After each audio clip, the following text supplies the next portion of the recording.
परीक्षित को भगवान कहते हैं, सुखदेव जी कहते हैं कि परीक्षित, शुक्राचार्य जी के शिष्य महात्मा बलि अपना सर्वस्व उनके चरणों में समर्पित कर चुके थे और गुरुदेव की अनन्य भक्ति करने के कारण राजा बलि अत्यंत बलवान हो गए थे। शुक्राचार्य जी उन पर बहुत प्रसन्न थे। उन्होंने विश्वजीत नाम का बलि से एक यज्ञ करवाया। इस यज्ञ के फलस्वरूप इस यज्ञ कुंड से दिव्य कवच, रथ, धनुष और कभी ना खाली होने वाले 2 अक्षय तरकस प्राप्त हुए थे। इस यज्ञ को करने का क्या फल था? एक ऐसे पीड़ा है, 2 तरकस, अक्षय तरकस प्राप्त हुए थे। इस प्रकार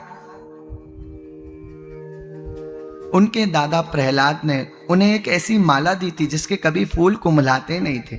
शुक्राचार्य जी ने उन्हें एक शंख दिया था।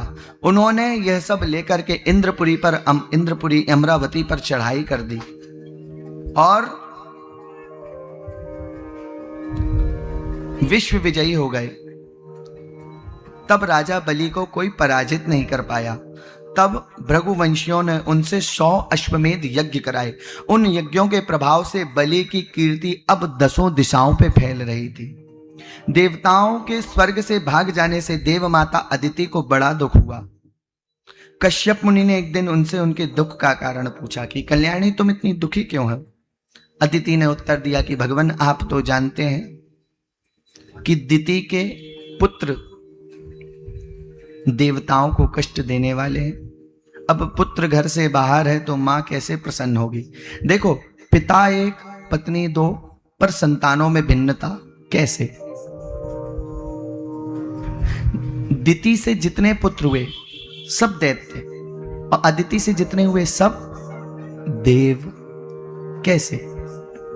इसका बहुत बड़ा कारण है असमय किया हुआ प्रेम प्रसंग। एक समय कश्यप ऋषि तपस्या को जा रहे थे तो दिति माता ने हट करी थी कि आप मुझसे प्रेम प्रसंग करिए, मुझे संतप्त करिए।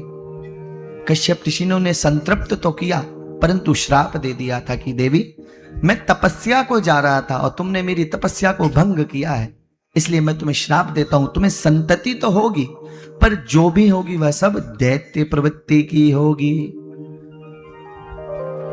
माता अदिति के ऐसे वचनों को सुन करके उन्होंने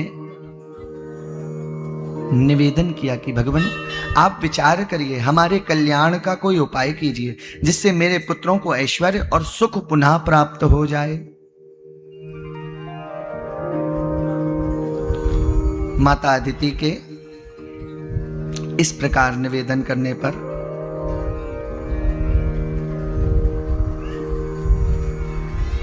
सारे प्रकार से भगवान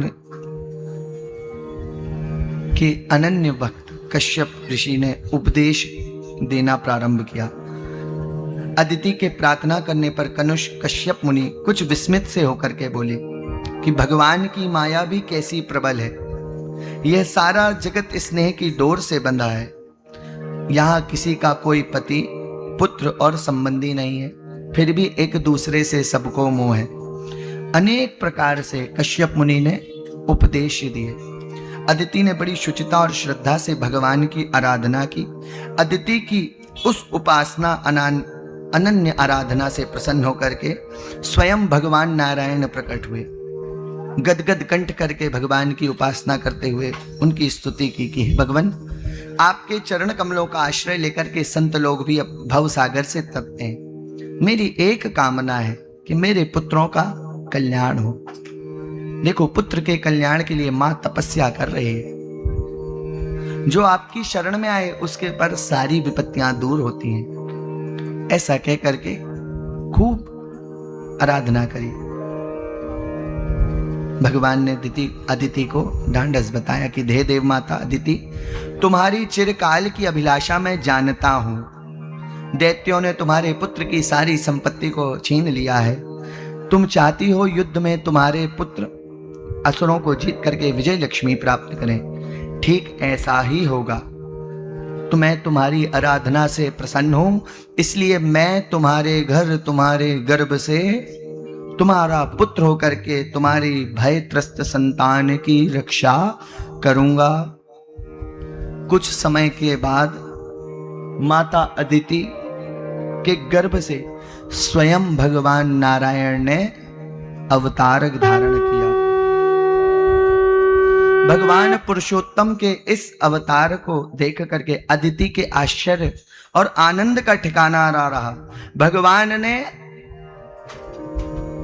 52 अंगुल का, केवल 52 अंगुल का शरीर था, ऐसे बटुक वामन ब्रह्मचारी के रूप में सबको दर्शन दे दिया। बोलिए बटुक वामन भगवान की। जब ऋषि मुनियों ने ऐसे सुंदर नयन भगवान